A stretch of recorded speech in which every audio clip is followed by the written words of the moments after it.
Peace, root folk. Just got back from the hospital. I got an MRI on my left leg. And that's a very humbling thing, as an herbalist, who hasn't been to the doctor in probably 15 plus years, to finally run into something,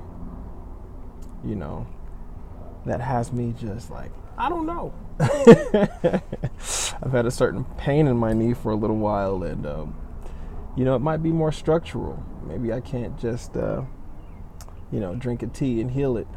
And I'm well aware of the fact that sometimes you need a different set of eyes. Usually I go out into a field, go into a forest, and I'm just surrounded by medicine, and I feel completely secure that I can take care of myself. But recently, with my knee, I ran into something where I'm not even sure where to start. So I went and got an MRI. So we'll see what they say, and then I'll treat it myself.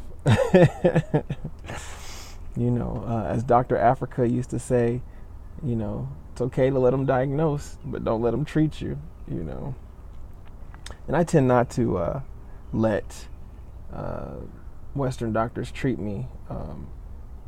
But I do know there's a time for it, like emergency bleeding scenario, broken bones, chronic, incurable, whatever, perhaps there's something they have on the strong side that could, make some serious impact, or at least work in conjunction with the herbs, But for a common cold, a headache, anxiety, typically I'm not going to go, to the hospital for those things. But I think everyone's different, and I've never been completely against Western medicine. I'm just a believer that it is wise to let that be your absolute last resort, because that medicine tends to be on the aggressive side.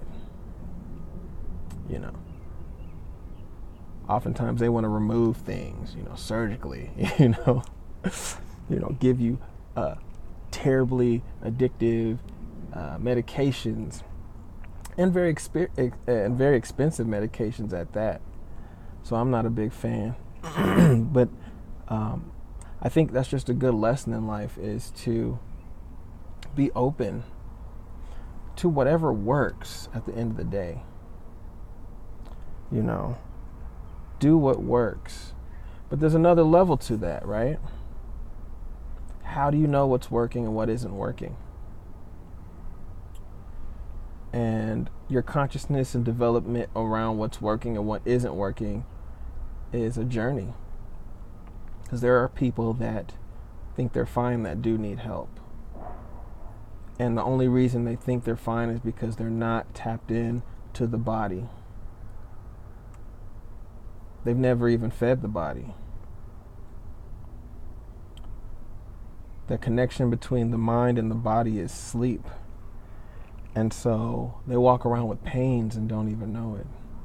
They walk around with injuries and have no clue, because they've lost sight of what the body feels like when it is healthy. So they got used to a sick mind, sick body. That's one thing I really like about herbal teas, is that they bring you back into your body. So when I'm diagnosing myself, I don't just look at myself. I want to ask a couple other people, how do I look? How have I sounded lately? Do you feel a lot of spirit when you look into my eyes? How's my skin look? Because you gotta have more than one pair of eyes on you. Also trusting that intuition as well. Remember, each layer is a part of the truth.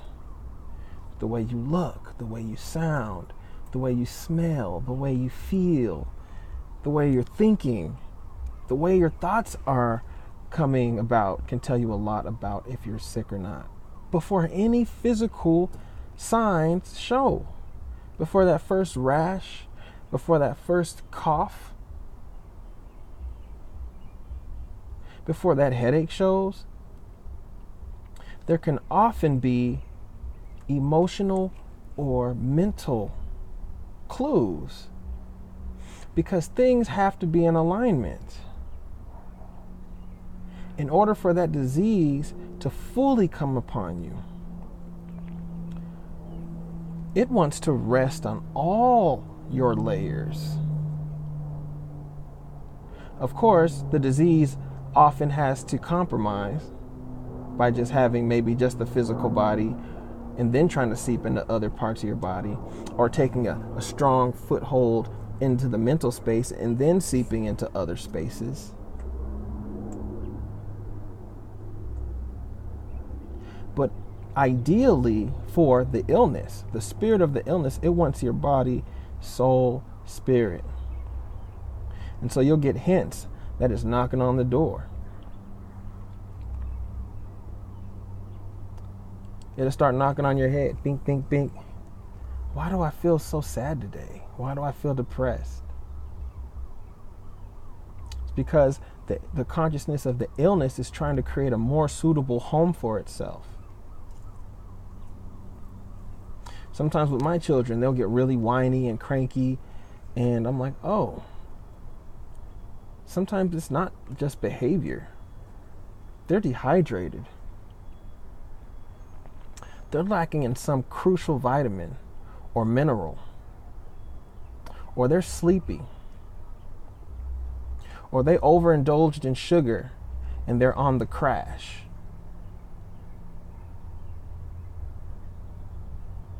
It's unwise to just start, be like, hey, why are you acting so bad? Let's talk about this. It's not always about that. Sometimes the reason for behavioral upsets or dysfunction is because of something much more subtle, something you're not seeing on the purpose, something that's very irrational. It could be a missed meal. It could be an illness knocking on the door. If you're dealing with someone who's very, very lunar, who's tuned into the moon,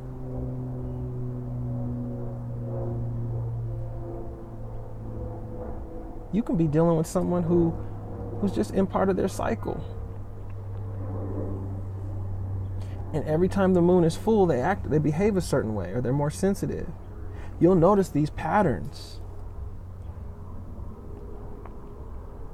That's why it's important to have multiple diagnostic methods. The way you look, the way you're thinking, the way you feel after prayer, divination. And also on top of that, going to see a professional that is performing medicines from a scope that is not within your own paradigm.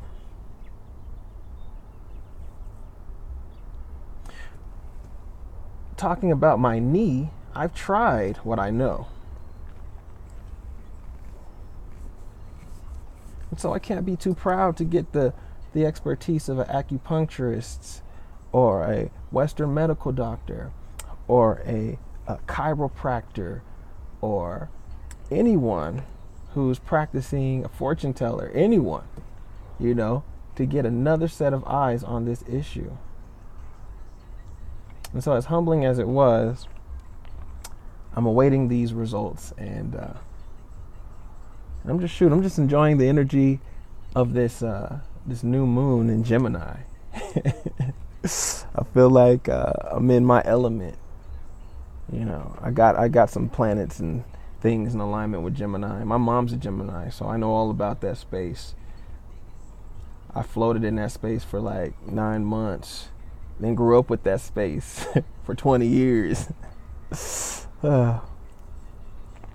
Anyway, I just wanted to share a little bit about what I'm going through on a personal level, and let you guys know that I'm grateful that you're on this journey with me, and I'll have a lot more videos soon. There's some other things I definitely want to share here. Feel free to post anything here, post questions, or just say hi.